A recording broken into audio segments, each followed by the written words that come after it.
Bonsoir à toutes et à tous et bienvenue à cette édition, le sommaire.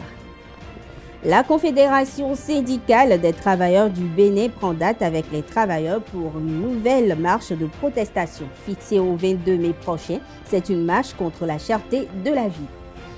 Tous les candidats au BEPC 2024 vont composer l'épreuve de physique, chimie et technologie. Cette réforme initiée par le gouvernement va renforcer les aptitudes scientifiques des apprenants dès le premier cycle du secondaire.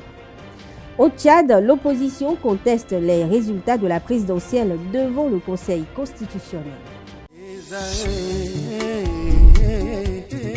L'École supérieure d'administration, d'économie, de journalisme et des métiers de l'audiovisuel ESAE offre de nouveaux challenges pour l'année universitaire 2023-2024. Étudiantes et étudiants, parents d'élèves nouveaux bacheliers, ESAE, c'est la garantie d'une formation de qualité à des conditions très avantageuses. À Gbedjromede, à Papa, à Boumekalavi et Parakou, inscrivez-vous en administration générale, administration du travail et de la sécurité sociale, trésor et finances publiques, impôts, diplomatie et relations internationales, journalisme et métiers de l'audiovisuel, gestion des marchés publics, planification et développement local, sciences économiques, sciences juridiques et toutes les filières des sciences de gestion. ESAE vous offre des bourses, demi-bourses et de réductions pour les premières inscriptions dans toutes ces filières. Waouh! En licence 1, 2 et 3 et en master, bénéficiez jusqu'à 50% de réduction sur tous nos sites. N'est-ce pas génial? Infoline. ESAE Gbedjromede, 3e rue à droite en quittant le carrefour Le Jador pour la BIBE Jéricho ou au plus 229 90 93 65 21 98 98 14 00 à Kpakpa au plus 229 52 88 33 33 à Boumekalavi au plus 229 52 88 44 44 Parakou au plus 229 52 46 12 12.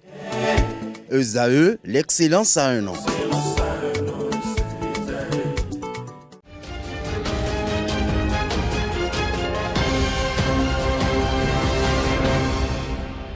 Bonsoir à nouveau. Les amis Laos du district Kasson 3 à 4 ont renouvelé les instances dirigeantes de leur association lors de la 43e édition de la convention congrès district multiple du congrès Kokolomé le vendredi 3 mai dernier. Au terme des travaux, le gouverneur sortant William Ray a exprimé sa gratitude aux amis Lyon après avoir passé 9 mois à la tête du district. Depuis mon accession à cette fonction de gouverneur, nous avons ensemble, vous et moi, bâti une vision partagée par tous, bâti une équipe constituée d'amis Lyon responsables et compétents, ce qui nous a permis de mener des actions à fort impact et de poser des actes significatifs, visibles et perceptibles, qui ont produit des résultats.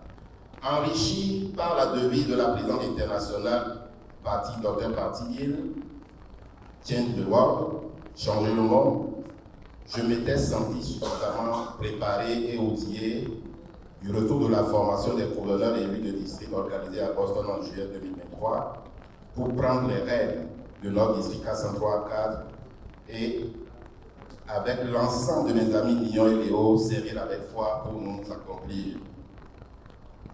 Nous avons organisé un atelier d'orientation réunissant à Cotonou le vendredi 21 juillet 2023 les 3 présidents de région, le PDG Vicintia Bokor, 2 coordonnateurs de la SMA, ainsi que quelques membres du cabinet nous ont fait l'honneur en prenant activement part à ces travaux. Après l'exposé sur le contenu du thème de notre président international, Dr Patil, et sur les objectifs et stratégiques du mandat 2023-2024, un thème portant sur le rôle du président de région dans la mise en œuvre du programme du gouverneur a été développé par la PDG Vicintia Bokor.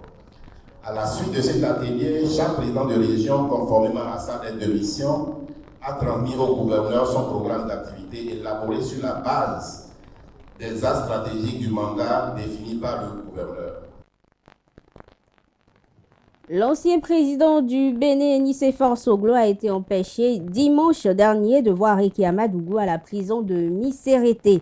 Lui qui espérait s'entretenir avec l'ancienne ministre Rekia Madougou, qui séjourne depuis 3 ans, n'a pu la voir. Les policiers de garde lui ont demandé de se référer au procureur spécial près la Criette. Il a essayé de le faire sur place au téléphone en vain. En plus d'une heure d'attente, l'ancien président est revenu à Cotonou aux environs de 18h. L'ex-président assure avoir reçu du président Patrice Talon la promesse de la libération de tous les détenus politiques. Et comme cela l'a été pour certains des détenus politiques de la présidentielle de 2021, Nicéphore Soglo pense que le moment est venu pour le président Talon de libérer Joël Aïvo et Rekia Madougou. Une délégation d'investisseurs de l'État des Émirats Arabes Unis séjourne au Bénin du 13 au 17 mai 2024. La délégation comprend des représentants du ministère des Affaires étrangères, de la Fédération des chambres de commerce des Émirats Arabes Unis et des représentants d'institutions économiques et d'investissements émiratis dans divers domaines. La délégation a tenu plusieurs réunions avec des responsables de la CCIB, de l'Union des hommes d'affaires et de la pièce. Et il faut noter que les séances de travail ont porté sur les modalités de coopération entre les deux pays et les opportunités d'investissement disponibles en République du Bénin. Autre actualité dans cette édition, la Confédération syndicale des travailleurs du Bénin veut marcher le 22 mai prochain. Le secrétaire permanent de la Confédération l'a annoncé ce 13 mai 2024. Et il faut noter que la marche de du mercredi 22 mai prochain à Cotonou sera une marche pacifique de protestation selon les responsables de la CSTB qui ont notifié que les formalités administratives pour sa tenue ont déjà été effectuées. La session du BEPC juin 2024 au Bénin sera marquée par une importante innovation. En effet, les 124 872 candidats attendus devront obligatoirement composer l'épreuve de physique, chimie et technologie PCT. C'est une réforme initiée il y a 2-3 ans qui est maintenant généralisée à tous les candidats. Selon le directeur des examens et concours de l'enseignement secondaire, Dr Roger Koudouadinou, cette décision découle de l'arrêté numéro 008 datant du 6 février 2024 visant à réorganiser le BEPC au Bénin. L'objectif principal de cette réforme est de renforcer les apprenants, leurs aptitudes scientifiques dès le premier cycle du secondaire. Et les autorités éducatives s'efforcent ici à s'assurer que les élèves acquièrent des bases solides à la fois dans les matières littéraires et scientifiques dès le début de leur parcours scolaire.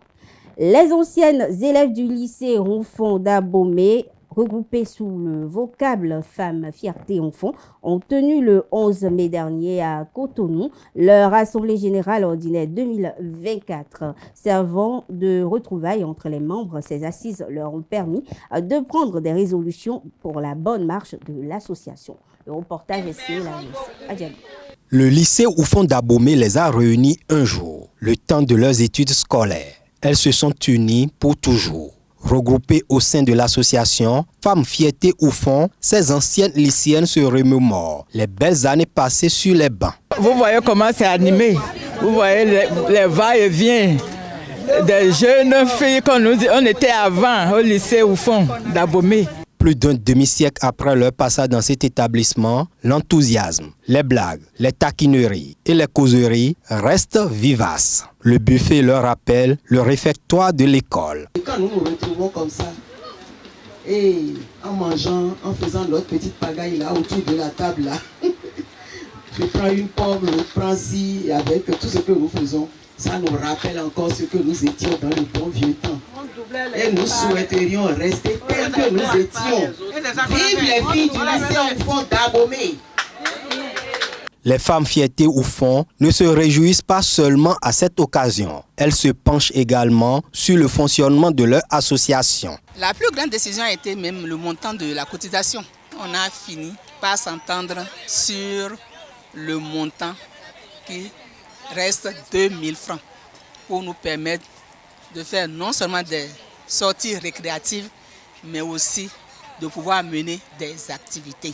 Cette année, les Faran Ladies de Houfon City ont décidé de rendre visite aux personnes de 3e âge d'un centre à retenir. Elles ont en outre choisi un signe distinctif pour leur sortie officielle. La découpe du gâteau a mis un thème à l'Assemblée générale retrouvailles de ce 11 mai 2024. Au Bénin, les prénoms endogènes sont utilisés pour véhiculer un message particulier et ont chacun une signification spécifique, souvent liée au contexte de naissance d'un enfant, à la religion ou même à la religion des parents. Interrogés sur le sujet par Francis Fahami, Nasserine Fatoumbi et Quentin Amoussou, quelques citoyens ont bien voulu partager leur connaissance de l'influence des prénoms endogènes sur la vie des enfants. On les écoute. Autant de nos aïeuls, ils consultent même le Fa. Il y a des noms, des prénoms propres qu'ils donnaient à leurs enfants, qui les suivent dans leur vivant.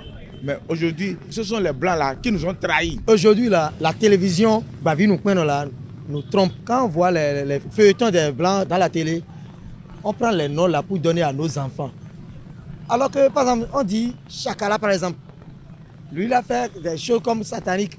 Tu ne peux jamais voir une femme, un béninois donner Chakala à son enfant.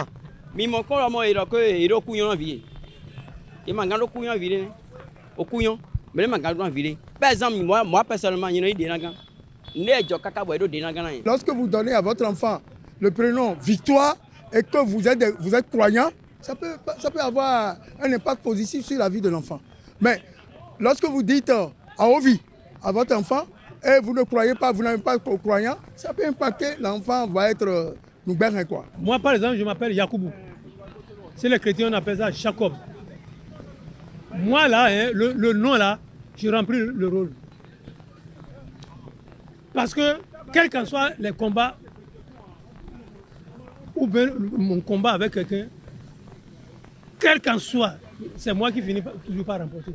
Quand vous suivez l'histoire de Jacob, vous allez voir que c'est ça. J'ai étudié mon nom.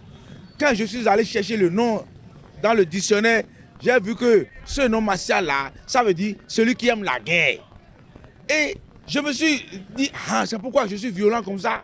Parce que vraiment ça vous mentir. J'aime la violence. Hors du Bénin, plus précisément au Tchad, l'opposition dirigée par Success Masra a officiellement contesté les résultats préliminaires de l'élection présidentielle du 6 mai devant le Conseil constitutionnel du pays. En effet, le président intérimaire Mahamat Idriss Déby a été déclaré vainqueur avec 61,3% des voix, et selon les résultats provisoires, laissant Success Masra loin derrière avec 18,53%. Masra avait déjà revendiqué, il faut le préciser, la victoire avant l'annonce officielle alléguant des préparatifs de fraude électorale. Il a aussi partagé une copie d'un reçu montrant le dépôt de documents auprès du Conseil, y compris des bureaux de vote, des vidéos montrant des irrégularités électorales. Il faut noter que ces développements surviennent dans un contexte de tensions politiques exacerbées au Tchad, alors que le pays tente de revenir à un régime constitutionnel après le décès d'Idriss Déby, le père du président actuel, et les résultats contestés ont déclenché des tirs de célébration qui ont fait au moins 10 morts, dont des enfants, et de nombreux blessés selon Amnesty International et les médias locaux. La Maison-Blanche a annoncé ce mardi une augmentation marquée des droits de douane appliqués à l'équivalent de 18 milliards de dollars de produits chinois afin de protéger les entreprises et travailleurs américains d'une concurrence jugée déloyale par Washington. Ces nouveaux droits de douane concernent près d'une dizaine de secteurs industriels considérés considérés comme stratégiques tels que les semi-conducteurs, les minéraux critiques, les produits médicaux ou les véhicules électriques. Ces derniers voyant par exemple le droit de douane passer de 25% à 100%.